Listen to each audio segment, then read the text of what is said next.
Friends, welcome back to my YouTube channel.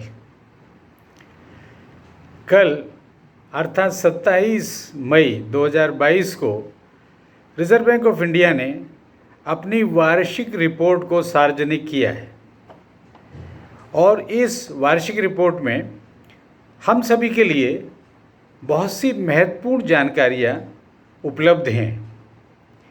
मैंने उनमें से 5 मुख्य बिंदुओं को चुना है और आज का ये मेरा वीडियो उन्हीं 5 महत्वपूर्ण बिंदुओं पर आधारित है।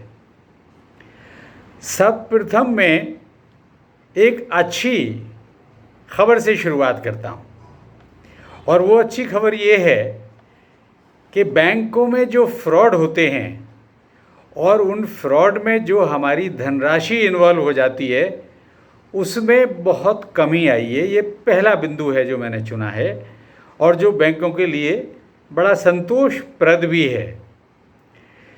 वित्तीय वर्ष 2020 में जो फ्रॉड्स बैंकों में हुए उनमें जो धनराशि फंसी संलिप्त हुई उसका अमाउंट था 1,85,468 करोड़ रुपए।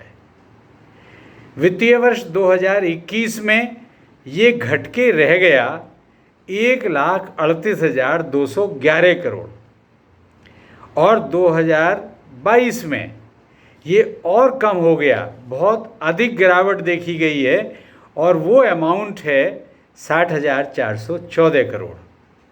ये बड़े संतोष की बात है कि हमारी ये राशि जिसके फ्रॉड बैंकों में हुए 1,85,468 करोड़ से घटकर 60,414 करोड़ पे आ गई है केवल 3 वर्षों में। लेकिन इसके साथ एक चिंता की बात भी है और वो चिंता का विषय ये है कि नंबर ऑफ फ्रॉड्स यानी फ्रॉड्स की संख्या में बढ़ोतरी हुई है। वित्तीय वर्ष 2020 में जो फ्रॉड्स बैंकों में हुए उनकी संख्या थी 8,703 और जो वित्तीय वर्ष 2021 में ये घट गई और ये रह गया 7,359। लेकिन 2022 में ये बढ़कर के हो गई 9,103। तो संख्या बढ़ी लेकिन राशि बहुत घट गई। अब जो ये 9,103 करोड़ फ्रॉड हुए हैं, 103 संख्या में फ्रॉड हुए हैं बैंकों में, इसका ब्रेकअप क्या है? इसमें जो पब्लिक सेक्टर बैंक्स में फ्रॉड हुए उनकी संख्या है 3,308 और जो प्राइवेट बैंकों में फ्रॉड हुए उनकी संख्या है 5,334। अब इन दोनों का योग तो 9,103 नहीं होगा, तो जो शेष बचता है ये फॉरेन बैंक्स में, फाइनेंशियल इंस्टीट्यूशंस में, small finance banks, payment banks, local area banks, cooperative banks आदि में फ्रॉड हुए हैं। तो सभी बैंकों में फ्रॉड हुए हैं और ये नंबर थोड़ा बड़ा है। अब चूंकि सभी बैंक कंप्यूटराइज्ड हैं, बैंकों में एक साइबर क्राइम या साइबर फ्रॉड का जो रिस्क है वो बहुत बढ़ गया है।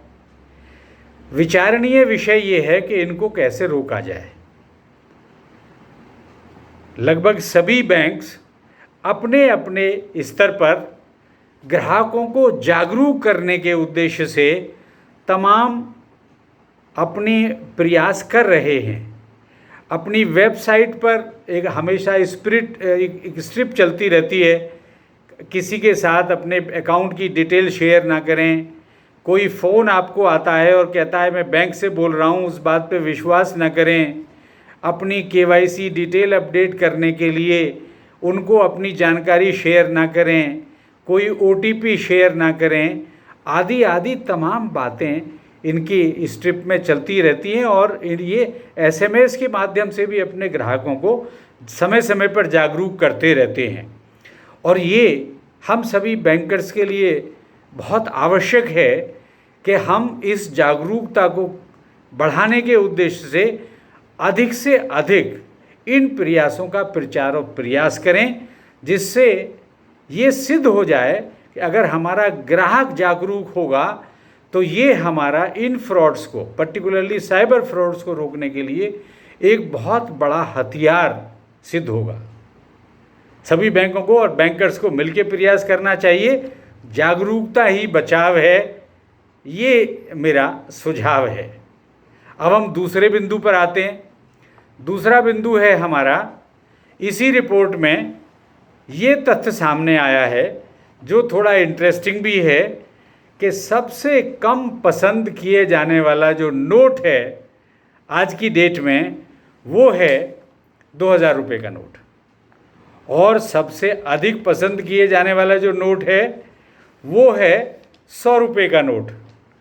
तो ये बड़ी इंटरेस्टिंग सी बात लगती है। अब आप देखिए तीसरे बिंदु पर आते हैं, और तीसरे बिंदु पर भी रिजर्व बैंक ने बैंकों को एक एडवाइजरी के माध्यम से सुझाव दिया है कि उनके कुछ बड़े अकाउंट्स जो रीस्ट्रक्चरिंग में आए हुए हैं वो कहीं एनपीए में स्लिप ना कर जाएं, उसके लिए बैंकों को सतर्क किया है और कहा है समय रहते आप कुछ ऐसे कदम उठाएं जिससे ये एनपीए में जाने से रोका जा सके, क्योंकि फ्रेश स्लिपेज को रोकना बैंकर्स के लिए बहुत आवश्यक है। फ्रेश स्लिपेज को तो रोकना ही होगा, चूँकि बैंकों ने इस फ्रंट पर इस पर्टिकुलरली इस फाइनेंशियल ईयर में बहुत अच्छा प्रदर्शन किया है। परफॉर्मेंस में काफ़ी सुधार हुआ है। ग्रॉस एनपीएज में भी गिरावट आई है और नेट एनपीएज में भी गिरावट आई है, जिससे कम प्रोविज़न करना पड़ा और बैंकों के प्रॉफिट भी बढ़े हैं। तो इसको अगर सस्टेन करना है बैंकों को तो अपनी फ्रेश स्लिपेज को रोकना ही होगा। अब इसके लिए सरकार ने एक कदम उठाया था, NARCL national asset reconstruction company limited, जिसको हम बेड बैंक के नाम से जानते हैं, उसका रूट भी अपनाया जा सकता है। पर इन रीस्ट्रक्चर्ड अकाउंट का रेजोल्यूशन और रिकवरी, इनको स्टैंडर्ड कैटेगरी में बनाए रखना एक बड़ी चुनौती है बैंकों के सामने। अगर ये एनपीए हो ही जाते हैं तो इस NARCL का रूट भी अपनाया जा सकता है, अर्थात कॉमर्शियल बैंक्स अपने इन बड़े एनपीए अकाउंट्स को बेड बैंक को बेच सकते हैं। अगला जो मैंने बिंदु चुना है चौथा, वो भी रोचक है और वो भी सरकार का एक बड़ा सराहनीय कदम है। बहुत लंबे समय से ये आवश्यकता महसूस की जा रही थी कि हमारे देश में इस समय कोई प्रीमियर डेवलपमेंट फाइनेंशियल इंस्टीट्यूशन नहीं है, जबकि ऐसा होना चाहिए। तो सरकार ने 11 मार्च 2022 को ही NABFID national bank for financing infrastructure and development projects, तो ये हमारा जो बैंक बना NABFID national bank for financing infrastructure and development, ये प्रीमियर डेवलपमेंट फाइनेंशियल इंस्टीट्यूशन है। और इसके बन जाने से इसमें जो इसके चेयरपर्सन बने हैं श्री KV कामत जी, जो ICICI बैंक के फाउंडर चेयरमैन रहे हैं, बहुत प्रसिद्ध बैंकर हैं, उनके इसके हेड बन जाने से अब कॉमर्शियल बैंक्स के ऊपर से इंफ्रास्ट्रक्चर और डेवलपमेंटल प्रोजेक्ट्स को फाइनेंस करने का जो लॉन्ग टर्म फाइनेंसिंग का, जिसके लिए उनके पास एक्सपर्टीज़ उपलब्ध नहीं होती है, उनको ये बर्डन लगता है, इस बर्डन का हट जाएगा या बहुत निम्न स्तर पे आ जाएगा, बहुत घट जाएगा। मेरे राय में तो ये हट ही जाएगा उनसे। अब ये काम NABFID करेगा, national bank for financing infrastructure and development, यही बैंक अब ये काम करेगा। तो बहुत एक बड़ा नया इंस्टीट्यूशन आपके सामने आया है और बहुत प्रीमियर है, इम्पोर्टेंट है, हम सबको जानना चाहिए। अब मेरा जो अंतिम पांचवा बिंदु है वो रिलेट करता है RBI हर साल अपने प्रॉफिट में से गवर्नमेंट को फंड ट्रांसफ़र करता है। इस साल उन्होंने थोड़ा कम फंड ट्रांसफ़र किए हैं पिछले साल के मुकाबले। जो पिछले साल उन्होंने बहुत अधिक फंड ट्रांसफ़र किए थे, लगभग 1 लाख करोड़ 99,000 प्लस करोड़ उन्होंने ट्रांसफ़र किया था, लेकिन इस बार उन्होंने केवल 30,307 करोड़ रुपए ट्रांसफ़र किए हैं गवर्नमेंट को, और 1,14,567 करोड़ रुपए इन्होंने कॉन्टीजेंसी फंड में ट्रांसफ़र किया है। कॉन्टीजेंसी फंड में क्यों ट्रांसफ़र किया है और इतनी बड़ी राशि क्यों ट्रांसफ़र की है?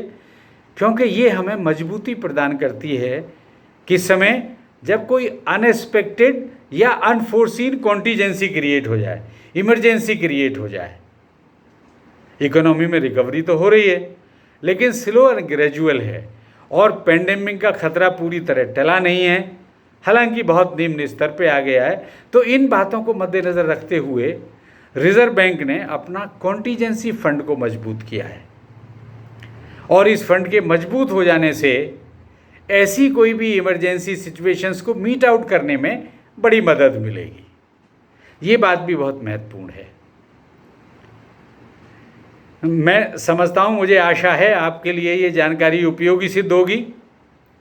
आप मेरे साथ जुड़े रहते हैं, मेरा आपसे अनुरोध होगा मेरे वीडियोस को लाइक शेयर ज़रूर करें, मेरे चैनल को सब्सक्राइब करें, और अपने ब्यूटीफुल कमेंट्स जिसमें आप सुझाव दे सकते हैं, क्वेश्चन रेज कर सकते हैं, वो मुझ तक कमेंट बॉक्स के माध्यम से ज़रूर पहुंचाएं। मुझे ध्यान से सुनने के लिए आपका बहुत बहुत धन्यवाद।